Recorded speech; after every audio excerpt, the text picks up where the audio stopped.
Interdire la libre circulation des travailleurs en Europe, ce serait une erreur. En revanche, vouloir que ces travailleurs aient un coût qui soit équivalent à ceux des travailleurs nationaux dans chaque pays, je pense que c'est la bonne solution pour sortir de cette difficulté. Ça ne sera pas simple, il faudra se battre, parce qu'il y a des pays européens qui ne sont pas d'accord, mais je suis convaincu qu'on peut y parvenir. On a deux candidats très en retard, Jacques Cheminade et François Asselineau. Franchement, François Fillon, qui peut vous croire, alors que votre gouvernement et toute votre carrière politique, vous avez Nicolas signé... Dupont-Aignan donne des leçons en permanence, mais la première fois que j'ai rencontré, il était chef de cabinet de François Bayrou. Et alors, donc, il est dans le système depuis assez longtemps. Voilà. Et moi, je n'ai pas trahi mes idéaux. Moi non plus. J'ai toujours refusé ces traités et je ne les ai pas signés, qui ont abaissé la France. Et vous n'avez on pas ne signé peut parce pas que vous dire n'avez aux jamais eu Français, le pouvoir pour le faire. Je ne les aurais jamais signés et je Vous me ne suis l'aurez battu. pas la prochaine fois non plus. Et je me suis battu. Prenez garde à ce que décideront les Français. Oui, vous ne savez pas ce qu'ils vont décider. L'Europe, elle permet de protéger. Ce que vous proposez, Madame Le Pen, c'est en effet de la baisse de pouvoir d'achat pour les Français. Parce qu'avec la sortie de l'euro, pour les épargnants, pour les travailleurs, ce sera une baisse du pouvoir d'achat. Ce que vous proposez, c'est la guerre économique. Et nous ne sommes ni la Suisse ni la Corée du Sud, Madame Le Pen. La réalité de notre vie économique, c'est que ce seront des destructions d'emplois. Ce que vous proposez, c'est le nationalisme. Moi, je viens d'une région où les conflits entre justement les pays d'Europe et Jean Lassalle l'a très bien rappelé, il faut savoir d'où on vient et où cette séparation nous ramènera. Le nationalisme, c'est la guerre. Moi, je viens d'une région qui est pleine de ces cimetières, si vous voulez. Et je ne veux pas retourner de ce côté-là. Un dernier mot, François Fillon. Donc ne l'oublions jamais. N'oublions pas de quel côté nous venons. Monsieur Fillon, vous répondrez, Madame Le Pen. Ça fait 70 ans, Madame Le Pen. Monsieur Fillon, on ne se présente pas comme la nouveauté quand on ressort des vieilles badernes qui ont au moins 50 ans. Mais Madame Le Pen, vous ressortez... Madame Le Pen, vous ressortez, pardon de vous le dire, mais les mensonges qu'on entend depuis 40 ans et qu'on entendait dans la bouche de votre père. Monsieur Je regrette de le dire. Allez-y, François. Il faut mettre un terme à ça. Il faut mettre également un terme à toute complaisance avec l'Émirat du Qatar ou avec l'Arabie Saoudite, qui sont, on le sait, parmi les principaux pourvoyeurs financiers et d'armes du terrorisme islamiste. J'aimerais d'ailleurs que M. Macron nous dise ce qu'il en pense. Je suis d'accord avec vous sur ce dernier point. Ah, vous êtes toujours d'accord avec tout le monde? Non, ça n'est pas vrai. Ça, Monsieur Poutou, vous pouvez reprendre les éléments de langage de certains autres, mais vous aurez noté ce soir qu'il y a des vrais désaccords avec certains. Mais sur le Qatar et l'Arabie Saoudite, je n'aurai aucune complaisance. La France est une université des djihadistes.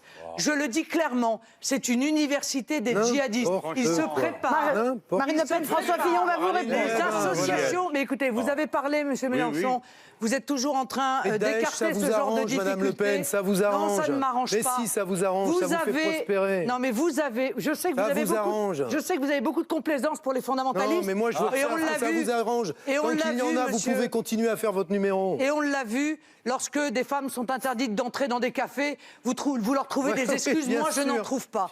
Moi, je dis aux Français. Vous manifestez aux côtés des pires intégristes. Je dis aux Français. Vous et votre nièce.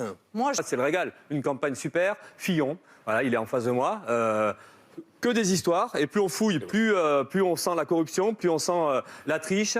Et à côté de ça, donc, en plus, c'est des bonhommes qui nous expliquent qu'il faut la rigueur, qu'il faut l'austérité, et eux-mêmes, ils piquent dans les caisses publiques, donc il y a quand même un petit problème de ce côté-là. Après, vous pourrez parler. Non, Monsieur Fillon, vous pourrez parler après. Pas comme ça. Oui, d'accord. Oui. Merci. Donc, bon, c'est ce que j'ai dit, je l'ai dit. Ensuite, il y a aussi Le Pen, à côté. Alors, elle va peut-être réagir aussi. Mais Le Pen, pareil, on pique dans les caisses publiques. Alors là, c'est pas ici, c'est l'Europe. Alors l'Europe, pour quelqu'un qui est anti-européen, ça gêne pas de piquer de l'argent de l'Europe. Et le pire, c'est qu'en plus, le FN, qui se dit anti-système, ne s'emmerde pas du tout, se protège grâce aux lois du système, grâce à l'immunité parlementaire. Et donc, refuse d'aller aux convocations policières, donc peinard. Donc là, tout ça, ça illustre... Ce coup-là, vous êtes pour la police.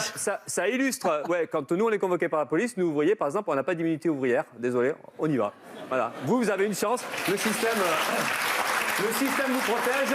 Tant mieux pour vous. Mais là, moi, ça permettra de dire que l'antisystème, c'est de la foutaise. J'inscrirai dans la Constitution le droit de défendre notre patrimoine historique et culturel. Qu'est-ce que ça veut dire? Ça veut dire, je viens de donner l'exemple. Les crèches, ça veut dire que, par exemple, les crèches font partie de notre patrimoine historique et culturel, et que donc, sur la base de ce texte constitutionnel, eh bien, nos maires pourront, malgré, encore une fois, l'interdiction que veut promulguer M. Barouin... dans le hall. Eh bien, voilà, c'est Alors bien. vous voulez Merci, mettre on des y symboles est, religieux voilà. dans les mairies, Allez, c'est ça on y est. votre truc? Alors, Ça n'est c'est ça, pas votre un laïcité. symbole religieux. C'est la laïcité de Ça, Madame. c'est la laïcité chez Non, vous. ce sont nos traditions, Monsieur Mélenchon. Je sais C'est- qu'elle vous dérange. Mais elle Je me sais dérange même pas, qu'elle qu'est-ce que vous savez de moi? horripile. Peut-être mais que j'ai une crèche chez moi. sachez Qui sait? Mais que c'est les chez moi, j'embête pas tout le monde avec. Les Français Allez, sont c'est terminé. évidemment très attachés à leurs traditions. Ils veulent les conserver. Et bien, François grâce Asselineau. à cette révision Mais constitutionnelle, non, madame, je 60% leur des donnerai... Français n'ont pas de religion. ça me- Fichez-nous la paix avec la religion. mais monsieur- Nous ne sommes pas obligés de subir vos foucades, vos trouvailles, Monsieur- votre manière de nous imposer à tous C'est une là- manière de vivre qui n'est pas la merci nôtre. Jean-Luc Mélenchon. Monsieur Nathalie Arthaud, Monsieur Sénat. protestez. Nathalie Pardon. Arthaud. Non, mais laissez-moi François répondre Asselineau. quand même un tout petit peu. Finissez. Non, mais laissez-moi finissez, mais vous répondre. avez fait 2 minutes. Donc, je vais 25. répondre à M. Mélenchon Non, non, en mais très disant que les rapidement. crèches voudrais parler de- dans les mairies, comme les sapins de Noël dans les écoles, tout cela, ça ne participe pas exclusivement de la religion, ça participe de Ah nos bon racines. Vous avez déjà regardé? Des Merci Jean-Luc racines de Mélenchon. notre pays, de Ça ne peut notre pas être culture. un dialogue. Monsieur Pas tous en Mélenchon. même Où est-ce qu'elles temps, vous poussent, s'il les vous racines, plaît. Ça vous n'est pas un Qu'est-ce que c'est que dialogue. cette histoire? Ça n'est pas un Moi, je vous dis, Je mais si, je vous le dis, les yeux dans les yeux, monsieur personnels Fillon. qui font ce Moi, travail. j'aime la fonction publique. C'est pour ça que je veux la soutenir. Vous voulez la ruine de notre Non, pays. j'aime Voilà, la fonction c'est tout. publique. D'abord, vous l'avez ruiné le pays. Ça vous a pas empêché de supprimer des postes. Et vous venez nous donner la leçon 5 ans après, alors que vous avez laissé le pays dans un état Et de vous voulez ruine quoi pour les objective. services publics?